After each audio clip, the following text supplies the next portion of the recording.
Assalamualaikum warahmatullahi wabarakatuh. Halo semuanya teman-teman, selamat siang, selamat datang kembali di channel kesayangan kita, channel Ilo Entry. Dan masih bersama saya Ilo, dimanapun teman-teman berada, semoga teman-teman selalu dalam keadaan sehat walafiat tanpa kekurangan satu apapun, amin amin ya robbal alamin. Dan pada kesempatan yang baik ini, saya masih akan membawakan kisah lemah kuburan dari Agil R. Saputra. Oh, Mas Agil nih ya, makin mencekam aja teror yang terjadi. Tapi sebelum kita masuk ke dalam kisahnya, buat teman-teman yang mungkin baru bergabung atau yang udah lama bergabung tapi lupa nih ternyata nih, belum diklik tombol subscribe, yuk diklik dulu tombol subscribe, jangan lupa lonceng notifikasinya dinyalakan agar teman-teman selalu mendapatkan notifikasi dari konten-konten yang akan kami upload di setiap harinya. Dan untuk channel Ilo Entry kami upload setiap hari teman-teman, setiap siang jam 12 siang waktu Indonesia bagian Barat. Oke, nggak pakai berlama-lama lagi, pasti udah nggak sabaran kan untuk masuk ke dalam kisahnya. Kita langsung saja masuk ke dalam kisahnya. Dari halaman belakang rumah Bang Ilo, kita menuju ke Jawa Tengah.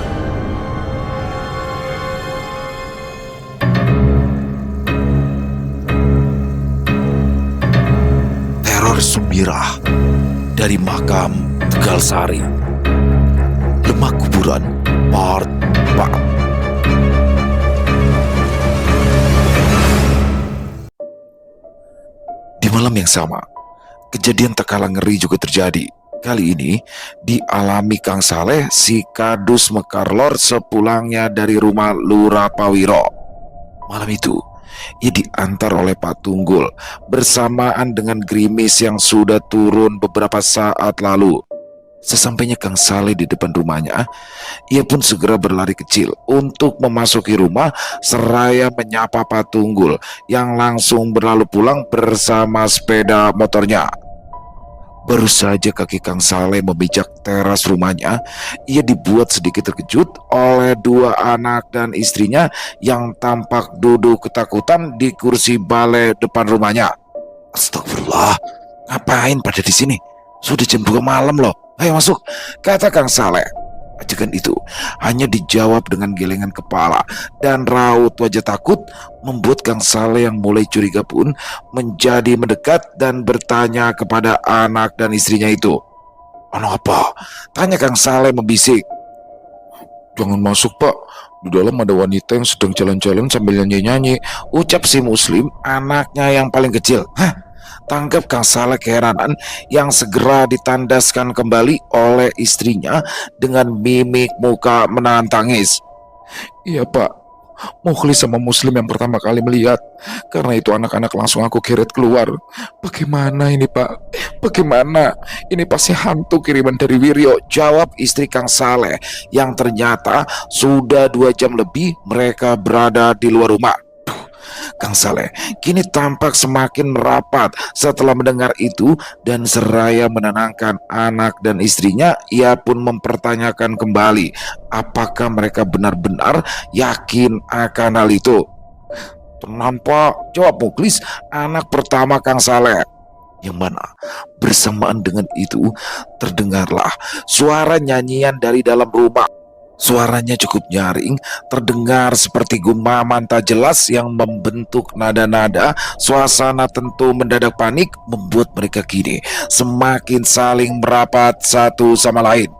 "Tenang, tenang, kita berdoa sebisanya," ucap Kang Saleh kepada anak dan istrinya di antara suara nyanyian itu. Dan hebatnya di sini, dalam keadaan itu, Kang Saleh masih berusaha untuk menutupi ketakutannya.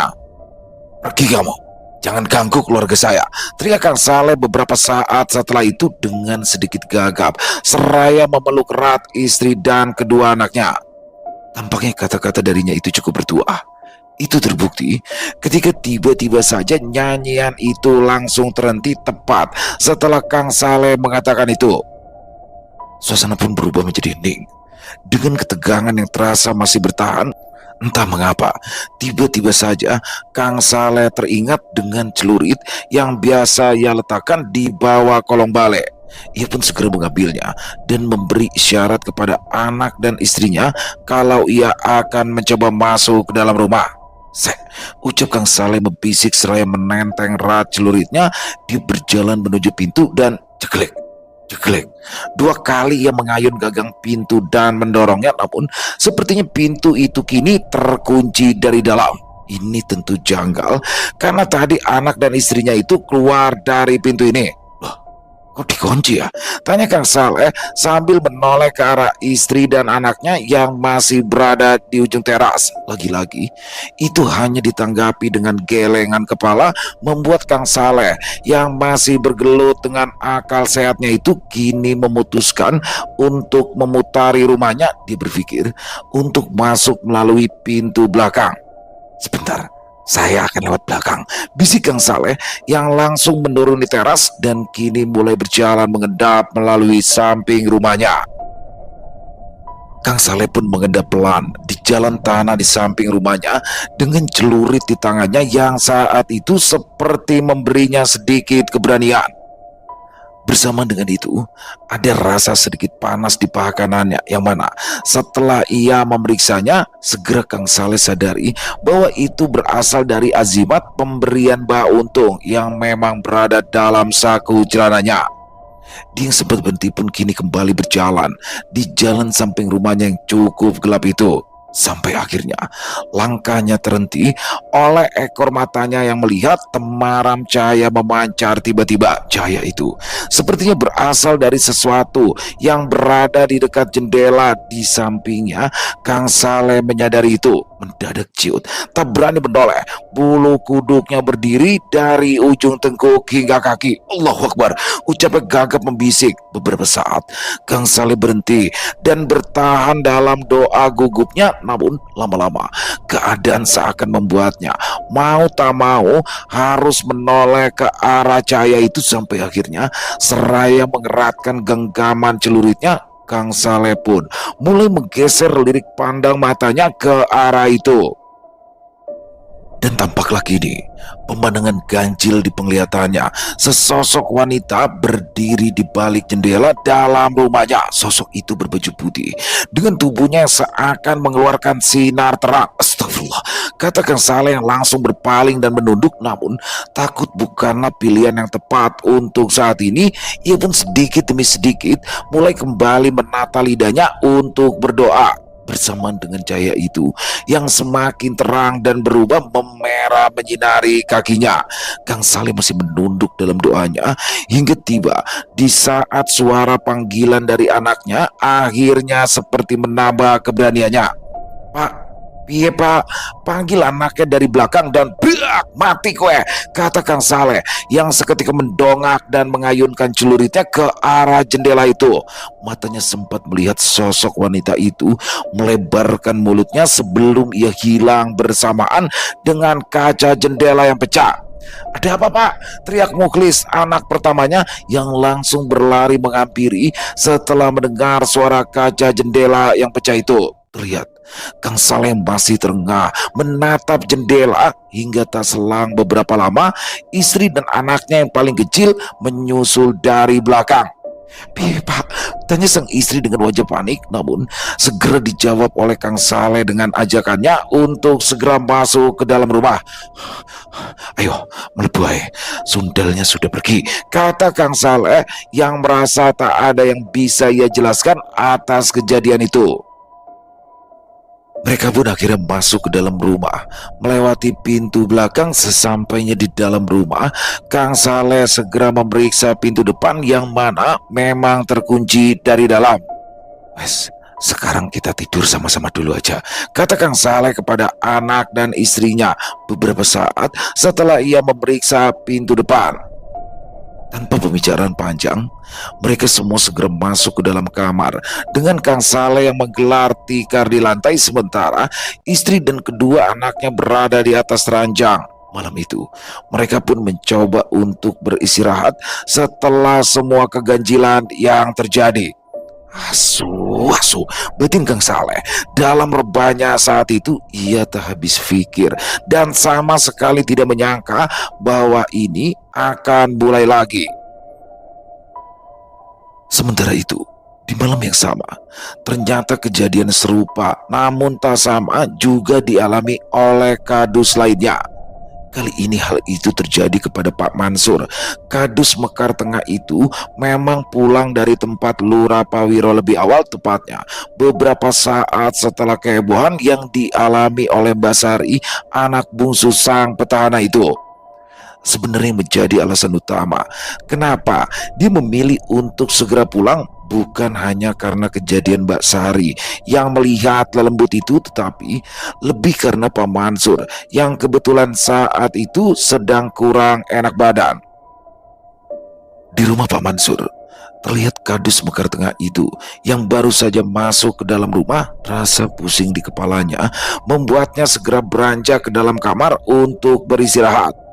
Malam itu ia berada di rumah sendiri karena kebetulan istri dan anak-anaknya sedang menginap di rumah mertua dikarenakan ada sebuah keperluan.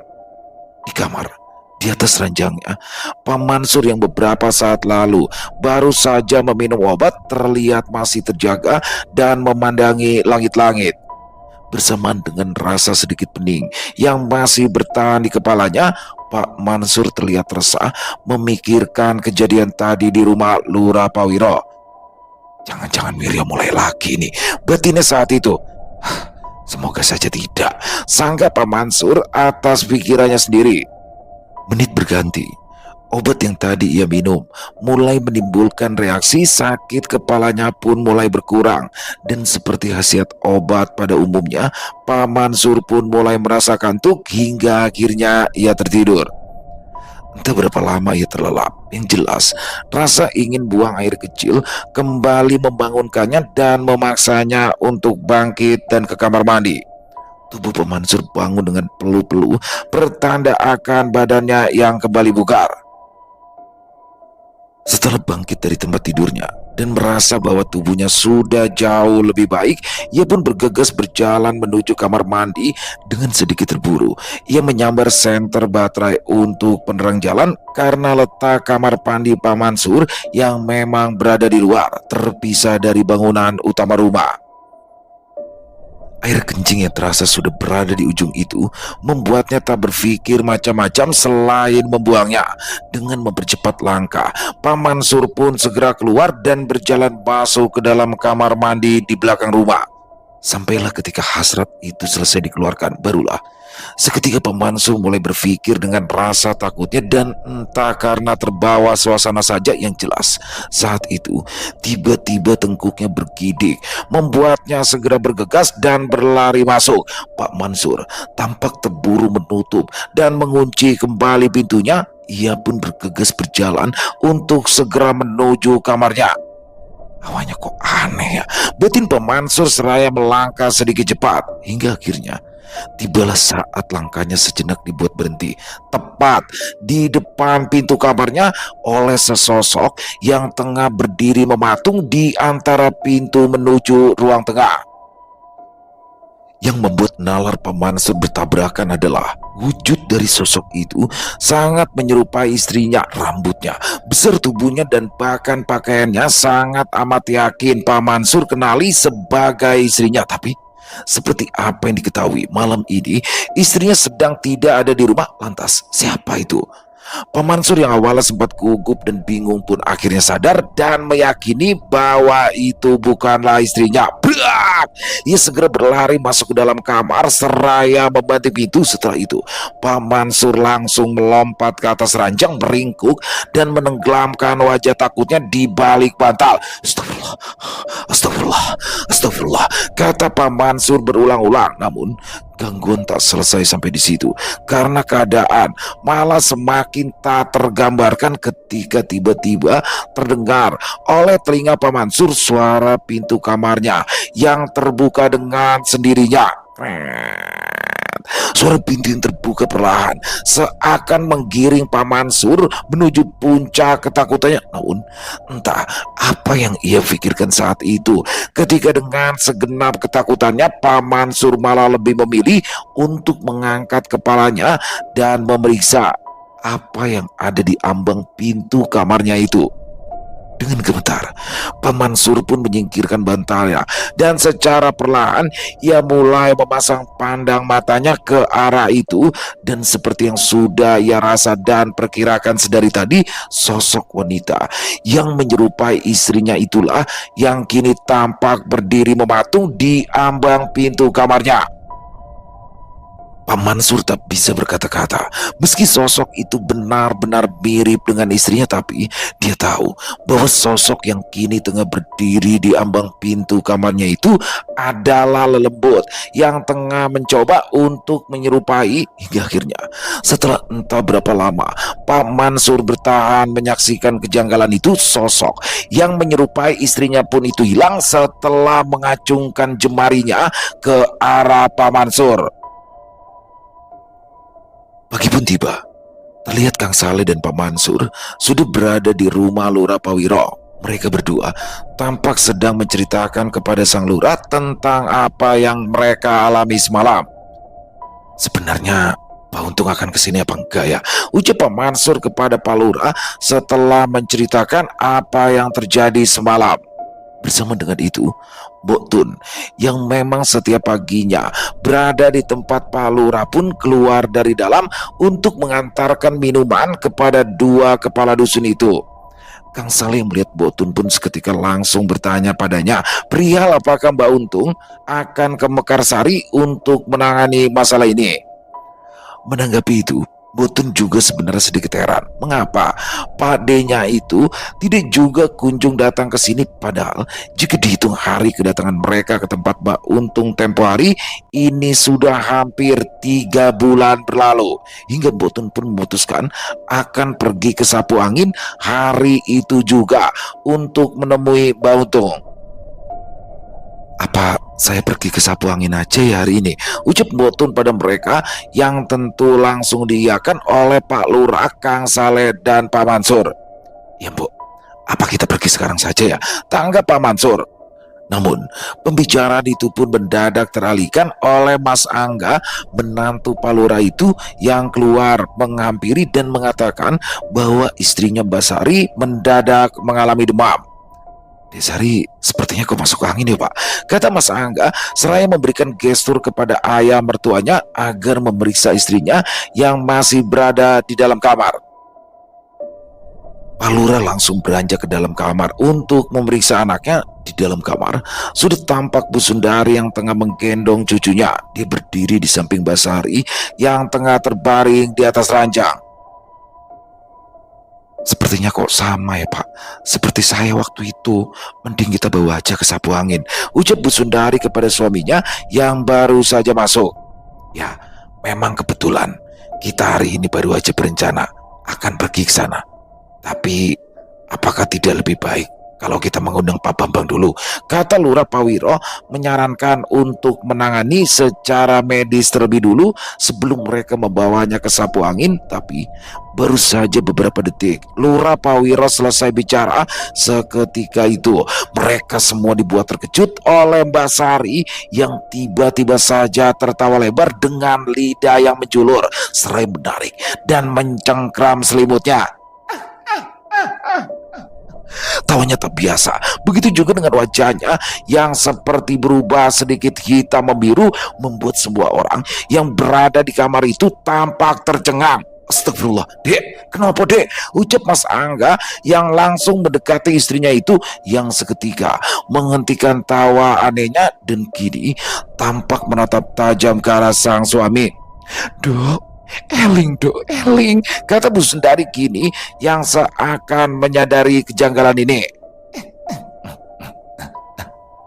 Bu Sari pun terkekeh. Tak lama setelah itu, bersamaan dengan anaknya yang tengah dalam gendongan Bu Sundari kini mendadak menangis. Keadaan itu membuat Mas Angga dan semua orang segera berpikir bahwa ada yang tidak beres. Bu Sundari pun segera keluar membawa cucunya yang tengah menangis itu. Dia terlihat menunggu di depan kamar sembari memanggil-manggil Mbok Tun dan dua kepala dusun yang berada di ruang tamu. Sementara itu di dalam kamar, Pak Lurah dan Mas Angga pun masih berkutat dengan ketidakwajaran itu. Sari, Sadar Sari, sadar, sentang Pak Lurah yang langsung dijawab oleh Mbak Sari dengan tawa seringai dan suara yang amat sangat jelas berbeda. Sari, mosok kowe wis lali to Mas Lurah? Aku Ki Sumira dari Tegal Sari. Kita kan dulu kemarin sudah pernah bertemu toh? Jawaban itulah yang keluar dari mulut Mbak Sari dengan suara serak dan parau seperti seorang nenek-nenek. Lurah Pawiro tercengang mendengar kata-kata yang keluar dari mulut anaknya itu. Seketika itu juga ia teringat tentang kejadian berbulan-bulan lalu di rumahnya, yang mana itu menjadi awal mula kiriman lembut ini berlaku.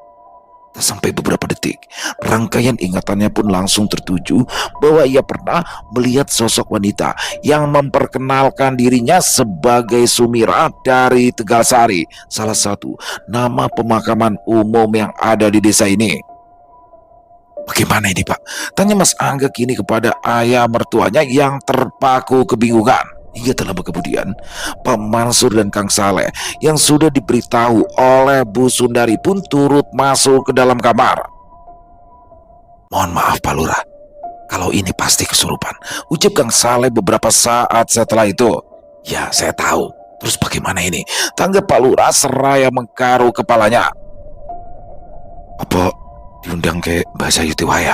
Setelah Kang Saleh yang menyarankan untuk memanggil Mbak Suyuti, salah satu tetangganya yang biasa menangani penari kuda lumping yang kerasukan.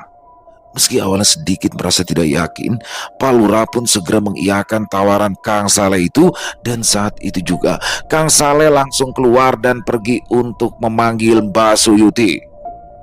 Kembali ke Mbak Sari, anak Pak Lurah itu kini semakin terlihat aneh. Dia yang masih berada di atas ranjangnya kini tampak terduduk dan tersenyum-senyum sendiri, matanya berlirik tajam ke sana kemari sambil menggigiti jemari kukunya mereka yang masih di dalam kamar, yaitu Pak Lurah, suami Mbak Sari, dan Pak Mansur pun tampak kebingungan melihat perangai itu. Tak lama kemudian, Mbak Suyuti pun tiba. Dia yang sebelumnya telah diberi penjelasan oleh Kang Saleh pun langsung segera masuk ke dalam kamar. Itu Mbak, tolong, kata Pak Lurah. Begitu Mbak Suyuti masuk, Mbak Suyuti pun langsung mendekati anak bungsu Pak Lurah itu sambil menggenggam lipatan kain ikat kepala. Dia mengulurkan satu tangannya untuk mengajak Mbak Sari bersalaman. Sampean ini dari mana asalnya? Ucap Mbak Suyuti mengulurkan satu tangannya, membuat Mbak Sari yang diduga tengah kerasukan itu perlahan menurunkan gigitan jemarinya dan menyambut jabatan tangan dari Mbak Suyuti. Kamu itu sopo? Kok bisa berada di sini? Ucap Mbak Suyuti lagi bersamaan dengan jabat tangannya, yang mana pertanyaan itu pun segera dijawab oleh raga Mbak Sari dengan parau tawanya. Jarene pawang setan, tapi kok ndak tahu siapa saya? Jawab Mbak Sari. Pertanyaan itu pun tak ditanggapi oleh Mbak Suyuti yang kini tampak mengambil sesuatu dari belakang punggungnya. Sesuatu itu adalah sebuah pecut atau cemeti yang langsung beliau angkat ke atas sambil berbicara ke arah Mbak Sari yang tengah kerasukan itu. Mulai, kasihan raga itu, ucap Mbak Suyuti sembari mengangkat pecut itu melalui tubuh Mbak Sari. Lelembut itu tak bergeming, bahkan malah menyambut ajakan Mbak Suyuti itu dengan ejekan lewat pekik tawanya. Ayo balik, saya ngalus, kata Mbak Suyuti lagi yang kini mulai terlihat mengambil ancang-ancang untuk menghentakkan cemetinya itu. Lagi-lagi Mbak Sari yang tengah kerasukan itu menanggapinya dengan tawa dan sambil berkata kepada mereka semua, enak wae, saya ini sudah dimahar untuk mampir dan menetap di sini, dan sepertinya saya juga sudah terlanjur nyaman di tempat ini. Ucap lembut di dalam tubuh Mbak Sari yang tentu seketika memantik pertanyaan bagi mereka semua. Sopo yang nyuruhmu? Hah? Sentak Pak Lurah Pawiro dengan gagap dan canggung kepada sosok lelembut yang berada di dalam tubuh anaknya itu. Namun, sepertinya Sumirah, sosok yang sedang merasuki tubuh Mbak Sari itu telah dikendalikan untuk tidak mengakui siapa yang telah memaharnya itu. Itu semua terlihat dengan pertanyaan sama yang sudah mereka ulangi berkali-kali dan selalu dijawab oleh lelembut itu dengan kembali memperkenalkan dirinya. Aku Sumirah, Sekar Tegalsari, ucap sosok itu selalu ketika mendapat pertanyaan tentang siapa orang yang berada di balik semua ini. Wiryoya, setelah Kang Saleh yang mulai jengkel dengan jawaban yang sedari tadi hanya berputar-putar saja. Mbak Sari tampak sejenak terdiam atas pertanyaan dari Kang Saleh itu, hingga tak lama kemudian Botun pun tiba-tiba masuk dan langsung berkata pada lelembut itu, "Aku ngerti omahmu. Di makam Tegalsari pojok utara kan? Di pohon waru yang di bawahnya terdapat sebuah batu ceper. Sekarang begini saja, kalau memang kamu tidak mau keluar, akan aku robohkan pohon itu, biar anak dan saudaramu menangis, dan itu semua karena kelakuanmu," kata Botun setelah masuk ke dalam kamar, membuat Mbak Suyuti, Lurah Pawiro, Kang Saleh, dan Pak Mansur menoleh dengan keheranan. Atas perkataan Botun, sosok lelembut di dalam tubuh Mbak Sari itu awalnya masih terdiam tak bergeming, namun wajahnya kini berubah sayu, seakan mulai memancarkan rasa takut, hingga tak lama setelah itu ia pun berteriak kencang menggelinjang dengan kepala yang mendongak ke atas.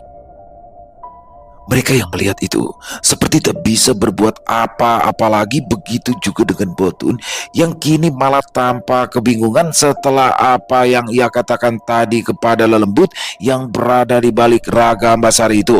Beruntungnya itu tak bertahan lama, karena beberapa saat kemudian Mbak Sari mendadak melemas, perlahan lunglai dan ambruk. Semua orang masih tampak terdiam. Setelah itu mereka saling menatap satu sama lain, seakan sedang menatap pikiran yang mungkin terasa rancu.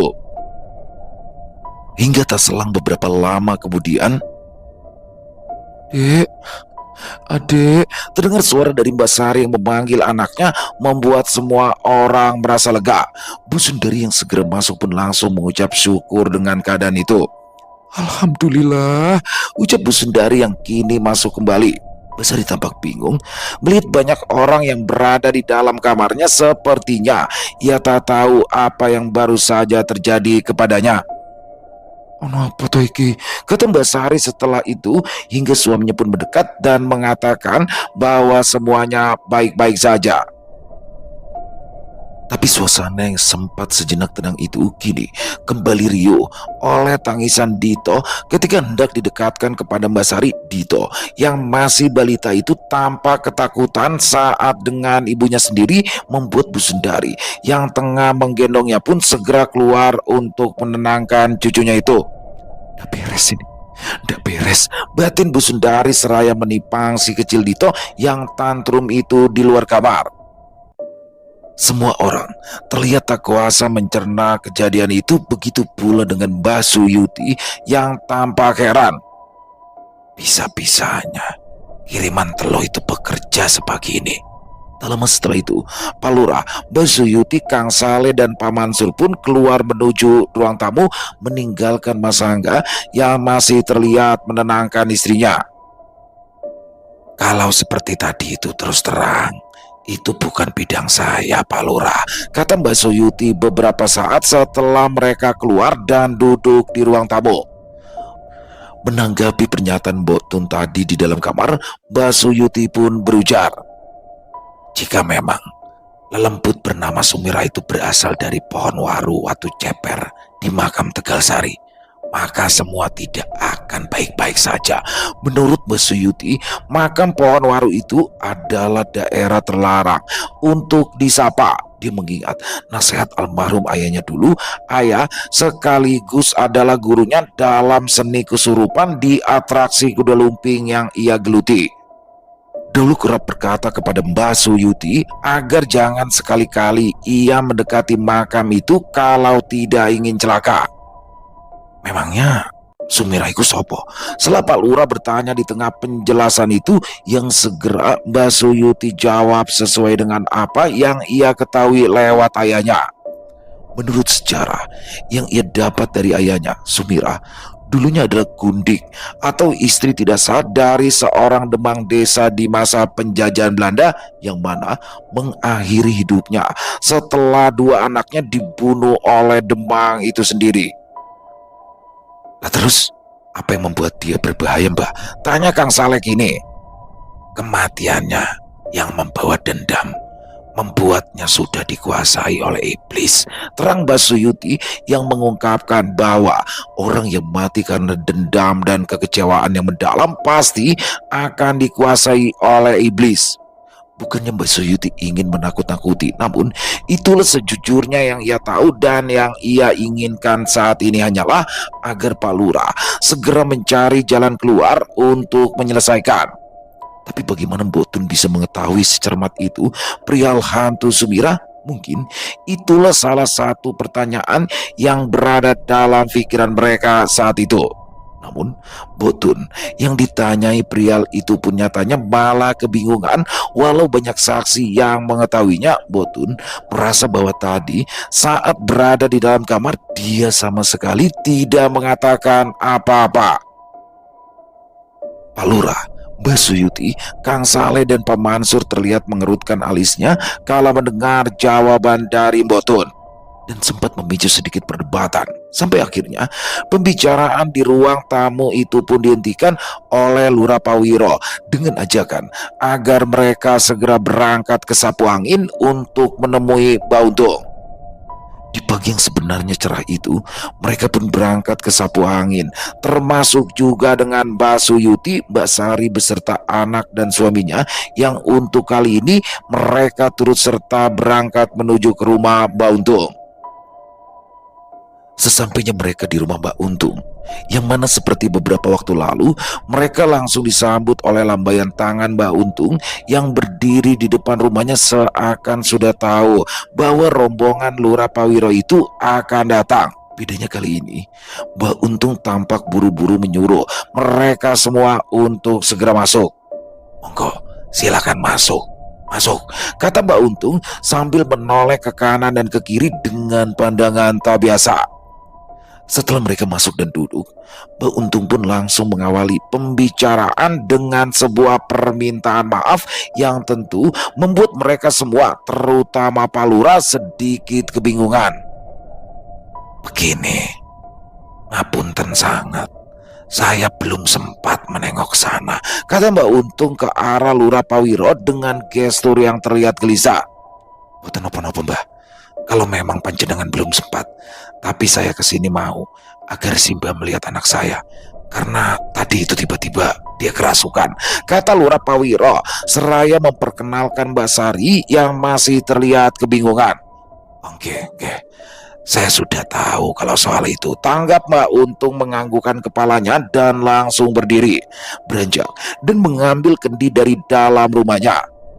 Mbak Untung yang kembali keluar pun langsung meletakkan kendi itu di atas meja, dan dengan lirih ia pun berkata, begini Mas, sebelumnya saya mau bicara dulu. Ternyata dukun yang berada di belakang lawan panjenengan itu juga orang sini, kata Mbak Untung menatap Pak Lurah yang spontan langsung disela oleh Mbok Tun, baru saja berdiri dan hendak berjalan ke dalam untuk membuatkan minum. Tenane Pakde, memang sopo, ucap Mbok Tun yang mendadak menghentikan langkahnya setelah mendengar itu. Pak Cokro itu loh Tun, rumahnya itu di RT Selatan. Berbulan-bulan lalu tidak sengaja aku mengobrol dengannya, yang entah bagaimana tiba-tiba saja ia bercerita kalau sedang menjadi backingan calon Lurah Mekarsari.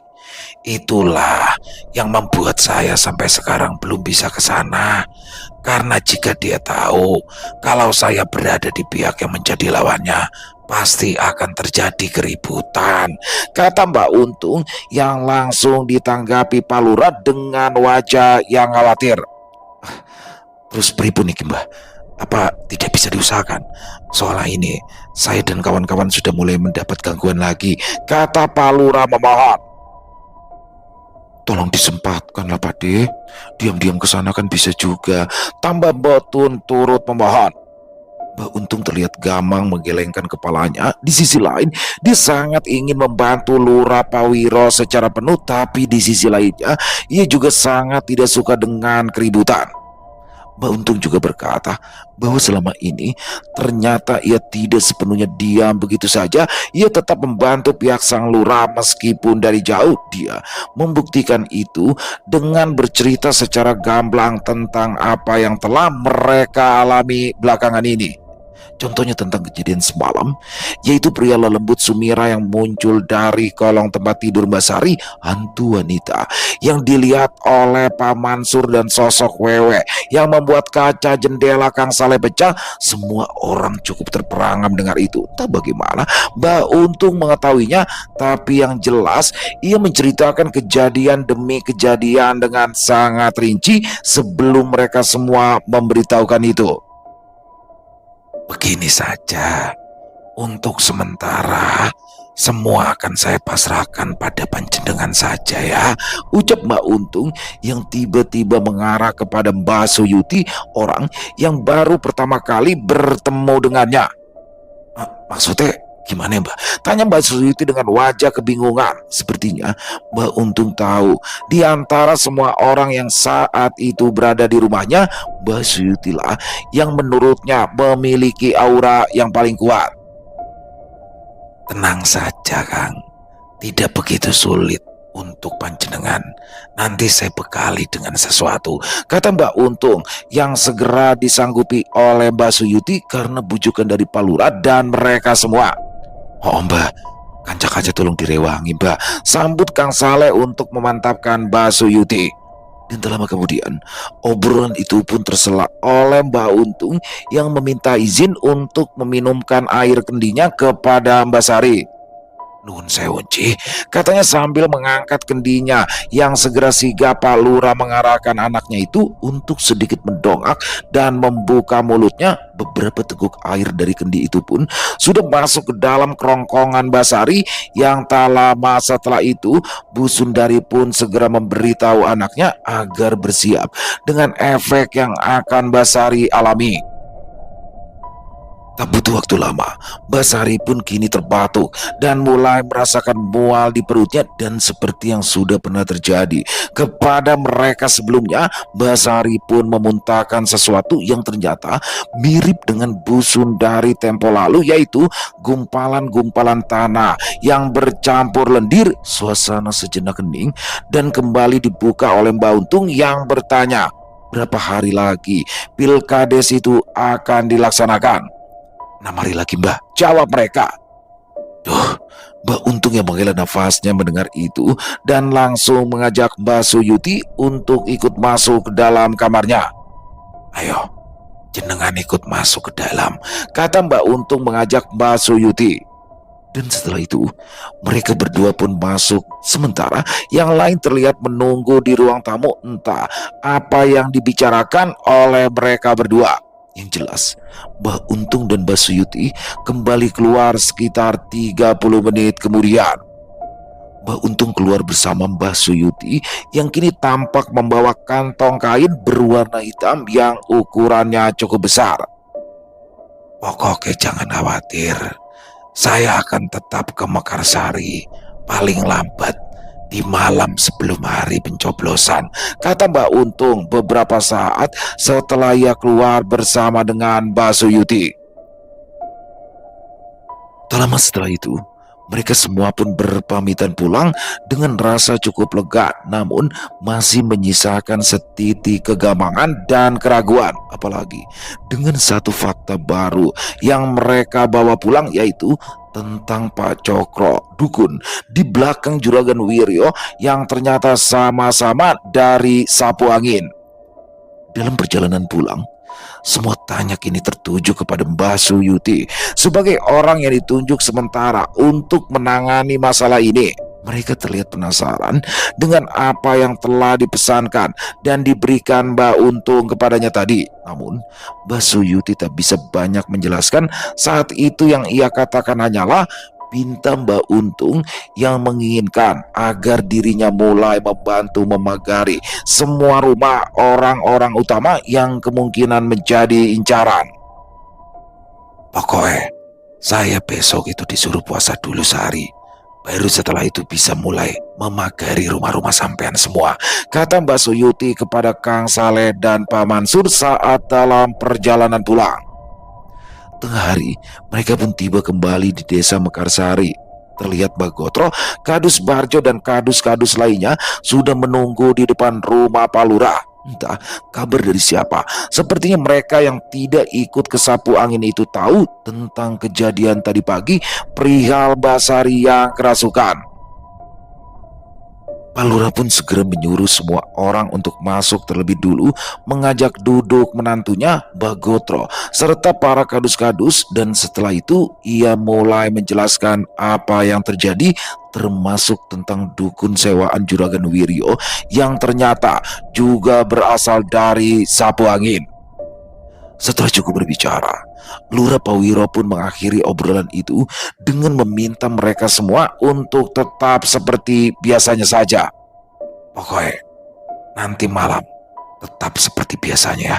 Ajak orang-orang untuk kesini, kata Pak Lurah dengan wajah lelahnya seraya meminta izin kepada semua orang untuk mandi dan membersihkan badan. Terlihat Mbak Suyuti dengan wajahnya yang terlihat bingung. Ia yang sebenarnya enggan ikut-ikutan dalam masalah pelik politik ini tanpa sengaja malah terjebak. Harusnya saya tidak ikut ke sapu angin tadi, batin Mbak Suyuti yang sesungguhnya hanya ingin sekedar menjadi pendukung saja tanpa harus masuk terlalu dalam. Detik demi detik terus berlalu. Mereka pun larut dalam perbincangan yang sengaja lebih mereka isi dengan omong kosong dan candaan itu agar semua sedikit teralihkan dan tidak melulu membahas tentang pilkades ini saja. Lagi pula, hari pemilihan tinggal sebentar lagi. Peta suara juga sudah terbentuk dan survei-survei yang mereka lakukan secara mandiri juga menunjukkan bahwa kubu mereka masih unggul. Tak lama setelah itu, terlihat Mbak Sari yang keluar di tengah obrolan siang itu. Wajahnya kini sudah tampak segar, tak seperti tadi pagi yang pucat pasi. Seraya menggendong si kecil Dito di punggungnya, dia terlihat membawa nampan yang penuh dengan kue dan makanan, disusul oleh Mas Angga suaminya yang juga tampak membantu menenteng teko minuman. Dan selang beberapa saat kemudian, Pak Lurah pun keluar bersama Bu Sundari yang dengan segera mempersilahkan orang-orang untuk menikmati hidangan itu. Monggo, silakan dinikmati, kata Bu Sundari dan Pak Lurah dengan wajah bugar sehabis mandi. Setelah cukup bertukar kata dan menikmati jamuan siang itu, satu persatu orang di rumah Pak Lurah Pawiro mulai berpamitan pulang, dan sesuai yang telah diarahkan mungkin mereka akan kembali nanti malam. Nanti malam sampean akan ikut ke rumah Pak Lurah lagi nggak, Mbak? Tanya Kang Saleh kepada Mbak Suyuti dalam perjalanan pulang. Loh, kamu itu gimana? Berangkat dah, jawab Mbak Suyuti yang balik bertanya. Belum tahu ini, Mbak. Semalam kan baru aja ada kejadian di rumah. Kalau anak istri saya nanti tidak mau ditinggal keluar, ya kemungkinan saya tidak bisa ke rumah Pak Lurah, jawab Kang Saleh. Yowes, saya ikut kamu aja. Semisal nanti malam kamu bisa, jemput saya saja. Tapi kalau tidak bisa, ya saya juga tidak akan ke tempat Pak Lurah. Lagi pula saya juga masih harus menyiapkan diri untuk menjalani puasa besok, jawab Mbak Suyuti menanggapi Kang Saleh. Malam pun tiba. Seperti biasanya, rumah sang petahana itu kini mulai tampak ramai oleh warga. Para kepala dusun tampak duduk di ruangan utama, yaitu Kadus Barjo, Pak Mansur, Kang Wicak, dan Pak Tunggul yang saat itu tengah duduk bersama Pak Lurah, Mbak Gotro, dan para tokoh lainnya. Malam itu cukup ramai, bahkan bisa dikatakan lebih ramai dari biasanya. Tapi di antara semua orang yang datang, Ada satu orang yang tidak muncul di rumah Lurah Pawiro malam itu, yaitu Kang Saleh. Yang mana sesuai dengan apa yang dikatakannya kepada Mbak Suyuti siang tadi, ternyata malam ini Kang Saleh tidak bisa meninggalkan istri beserta anaknya di rumah. Di teras depan, semua warga terlihat mengobrol asyik, seraya menikmati kopi dan makanan kecil yang sudah disediakan. Begitu pula dengan orang-orang di ruangan utama yang juga tampak saling bertukar cerita yang tak kalah asiknya, hingga singkatnya tak terasa jam yang terus berjalan sudah menunjukkan lewat tengah malam. Sekira mungkin pukul 1 dini hari, para warga pun mulai beranjak pulang. Begitu juga dengan para kadus dan tokoh desa di ruangan utama yang satu persatu juga mulai berpamitan. Rumah sang petahana yang tadinya ramai pun perlahan kembali sepi. Tapi tak masalah bagi Lurah Pawiro dan Bu Sundari, karena kali ini ada anak, cucu, dan menantu yang menemani. Muka-muka wae, malam ini tidak ada yang aneh-aneh lagi, kata Pak Lurah membisik seraya menutup dan mengunci pintu rumahnya. Dan setelah itu, ia pun segera beranjak menuju kamar untuk beristirahat. Basari dan si kecil Dito tampak sudah tertidur pulas di kamarnya, tapi tidak dengan Mas Angga yang terlihat masih terjaga. Sesekali matanya menerawangi langit-langit rumah bersamaan dengan pikirannya yang ternyata sedari pagi berkutat pada kejadian yang sempat dialami istrinya. Beberapa kali dia terlihat memeriksa kolong ranjangnya. Sepertinya ia cukup gelisah dengan sosok yang tadi sempat merasuki istrinya itu.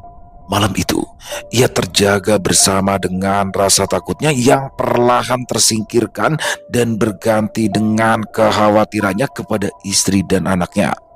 Berkali-kali, Mas Angga mencoba untuk tidak memikirkan itu dan berusaha untuk memejamkan matanya. Tapi entah mengapa, semakin lama ia merasa semakin gelisah saja, yang mana itu membuatnya kembali lagi memeriksa kolong tempat tidurnya lebih sering dan semakin sering, hingga ranjangnya yang berdecit oleh gerakan Mas Angga yang berulang-ulang itu tanpa sengaja membangunkan si kecil Dito.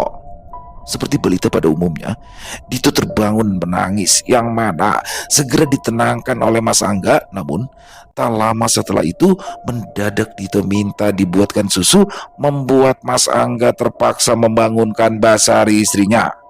Dek, tolong ini Dito ditemani dulu. Aku tak gawe susu ning buri, kata Mas Angga kepada Mbak Sari yang tak lama setelah terbangun. Mas Angga pun keluar dan berjalan menuju dapur, membuat susu untuk anaknya dengan sedikit terburu. Sesekali ia memegang tengkuknya yang bergidik, entah memang ada sesuatu atau hanya perasaannya saja. Setelah selesai, ia pun segera bergegas berjalan kembali menuju kamarnya. Tapi sekira beberapa langkah ia keluar dari dapur, entah apa sebabnya tiba-tiba saja mendadak tubuhnya melepas dan pandangannya perlahan berubah menjadi gelap seperti orang mau pingsan. Astagfirullah, ucapnya menyentak yang seketika membuatnya tersadar kembali. Kenapa ini?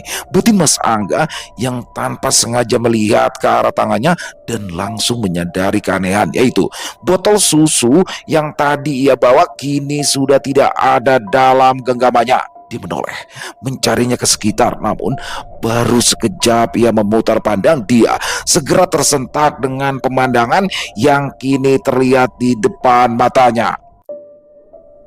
Sosok perempuan misterius berdiri aneh di depannya, berbaju hitam dengan rambutnya yang panjang, tawanya pekik mengikik sambil memiringkan tubuhnya ke kanan dan ke kiri. Mas Angga yang terkejut hanya bisa tertegun seraya memundurkan langkahnya, tapi sosok itu pun juga turut mengikuti dan mendekatinya.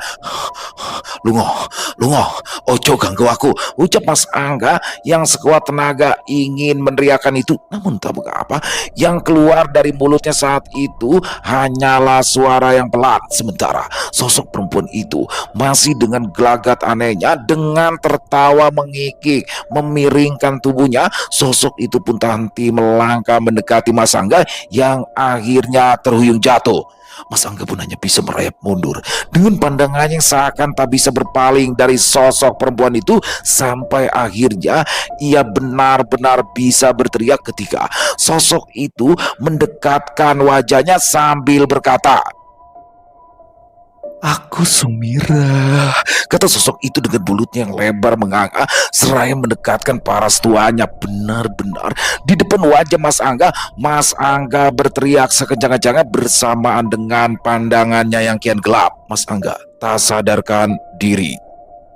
Selesai. Luar biasa, makin mendebarkan aja nih, jago banget. Mas Agil ini jago banget yang ngebentuk suasana atau situasi yang mencekam seperti yang dalam kisah barusan ya. Dan bagaimana di sini akhirnya rombongan Lurah Pawiro berangkat menuju Sapu Angin untuk menemui kembali Mbah Untung, karena mereka udah kayak, wah ini nggak bisa nih, ini udah parah banget gitu ya, udah parah banget, terornya udah makin mengerikan sehingga mendorong mereka untuk berangkat ke sana. Dan di mana di situ, jadi Mbak Suyuti ini adalah seorang pawang kuda lumping ya teman-teman ya. Mungkin buat teman-teman, kalau saya sih sering tuh, kebetulan di daerah saya ada komunitas kuda lumping yang mana sering sekali kuda lumping ditangkap di daerah saya. Jadi memang pasti ada pawangnya tuh, apa namanya, biasanya dia yang ritual di awal. Terus setiap ada yang kesurupan tuh pakai, kalau di tempat saya pakai apa, sapu tangan ya atau selampe itu di cep, wah langsung lemes. Nah di situ Mbak Suyuti ini sebenarnya bukan keahliannya nih di bidang ini, tapi akhirnya dia ikut seperti sudah apa ya, seperti sudah takdir, yang mana akhirnya Mbak Suyuti diminta oleh Mbak Untung untuk membantu sebagai perpanjangan tangan ya. Kalau menurut saya sebagai perpanjangan tangan, dia disuruh melakukan puasa 1 hari, kemudian nantinya akan melakukan ritual pembersihan. Wah makin seru aja pastinya. Dan jangan sampai ketinggalan buat besok teman-teman, karena pastinya akan lebih menegangkan lagi. Buat Mas Agil, terima kasih atas izinnya untuk saya bisa membawakan kisah yang luar biasa ini. Dan semoga kisah barusan bisa menghibur teman-teman semua ya, para pecinta penikmat horor misteri. Lebih khususnya lagi kepada para subscriber dari channel Ilo Entry. Buat yang punya komentar lain, yang punya pendapat lain, bisa menuliskan di dalam kolom komentar. Ataupun hanya sekedar saling menyapa, silakan. Insya Allah kami akan membalasnya satu persatu. Buat teman-teman yang suka dengan videonya, bisa diklik tombol like atau tombol jempol. Boleh juga dibantu di share ya link videonya ini ke teman-teman yang lain, agar juga ikut merasa terhibur. Dan sekali lagi buat yang belum subscribe, yuk diklik dulu tombol subscribe. Jangan lupa lonceng notifikasinya dinyalakan agar teman-teman selalu mendapatkan notifikasi dari konten-konten yang akan kami upload selanjutnya. Dan oh iya, kami juga ingin mengucapkan terima kasih ya kepada seluruh teman-teman yang sudah selalu setia hadir, yang sudah selalu mendukung kami, karena teman-temanlah kami selalu bersemangat berkarya di setiap harinya. Di akhir kata, saya Ilo mengucapkan permohonan maaf apabila mungkin dalam pembawaan kisahnya barusan ada kata-kata saya yang salah ataupun ada kata-kata saya mungkin yang kurang berkenan. Saya mohon dibukakan pintu maaf yang seluas-luasnya. Sampai berjumpa lagi di konten-konten kami selanjutnya. Masih bersama saya Ilo di channel Ilo Entry. Salam sehat, sukses selalu untuk kita semua. Wassalamualaikum warahmatullahi wabarakatuh.